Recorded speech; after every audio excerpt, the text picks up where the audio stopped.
भोपाल नगर निगम के slaughter house से निकले मांस में गोमांस की पुष्टि के बाद गिरफ्तार असलम कुरैशी उस चमड़ा को 70 दिन बाद सेशन कोर्ट से जमानत मिलने के बाद बुधवार 18 मार्च रात को रिहाई हो गई। हालांकि जेल से निकलते ही उसे दोबारा गिरफ्तार कर लिया गया। गुरुवार को रिहाई के महज 22 घंटे बाद असलम चमड़ा के खिलाफ एनएसए के तहत कार्रवाई की गई और दोबारा जेल में दाखिल कर दिया गया। असलम चमड़े पर कार्रवाई को लेकर मंत्री विश्वास सारंग ने कहा कि गौ हत्यारों को बख्शा नहीं जाएगा। मध्य प्रदेश में मोहन यादव की सरकार है, ऐसे में गौ हत्यारे जिन्होंने गौ माता की हत्या की है उन्हें नहीं छोड़ा जाएगा। असलम चमड़े पर रासुका के तहत कार्रवाई हुई है और आगे भी सख्त कार्रवाई की जाएगी।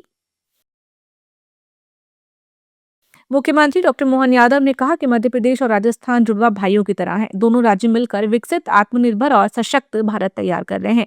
हम सिर्फ विरासत और विविधताओं के ही नहीं, आर्थिक दृष्टि से भी एक दूसरे के स्वाभाविक साझेदार हैं। राजस्थान का विकसित टेक्सटाइल, जेम्स एंड ज्वेलरी और मध्य प्रदेश के ऑर्गेनिक कॉटन उत्पादन क्षमता, टेक्सटाइल पार्क एवं मजबूत मैन्युफैक्चरिंग इकोसिस्टम मिलकर एक सशक्त वैल्यू चेन तैयार कर सकते हैं। मध्य प्रदेश और राजस्थान के बीच पर्वतीय कालीसिंध चंबल राष्ट्रीय नदी जोड़ो परियोजना पर तेजी से काम चल रहा है। ये परियोजना दोनों राज्यों की तस्वीर और तकदीर बदलेगी। लगभग 1 लाख करोड़ रुपए की इस परियोजना में दोनों राज्यों को मात्र 5% राशि देनी होगी।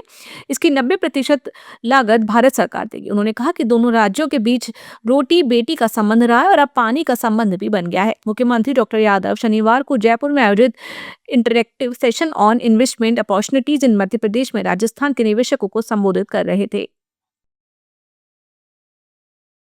रीवा के सेमरिया विधानसभा सीट से महज 637 वोटों से जीत हासिल करने वाले कांग्रेस विधायक अभय मिश्रा की विधायकी पर संकट गहराता नजर आ रहा है।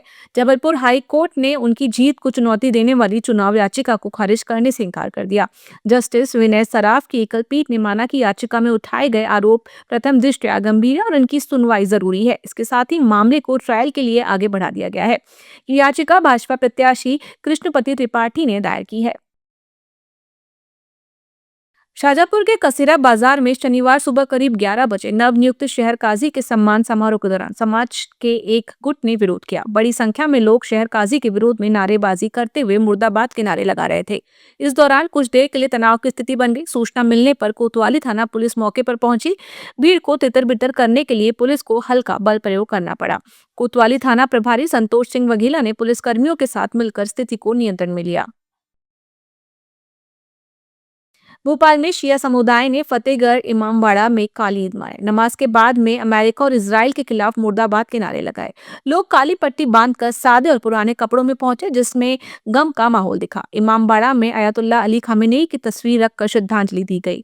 तकरीर में मौलाना राजी उल हसन ने जुल्म के खिलाफ खड़े होने की बात कही।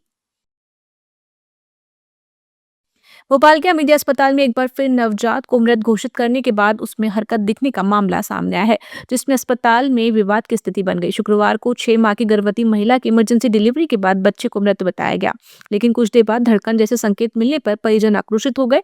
इससे पहले भी बुधवार को इसी तरह का मामला सामने आ चुका है, जिसमें मृत घोषित बच्ची में सांसें चलने का दावा किया गया था।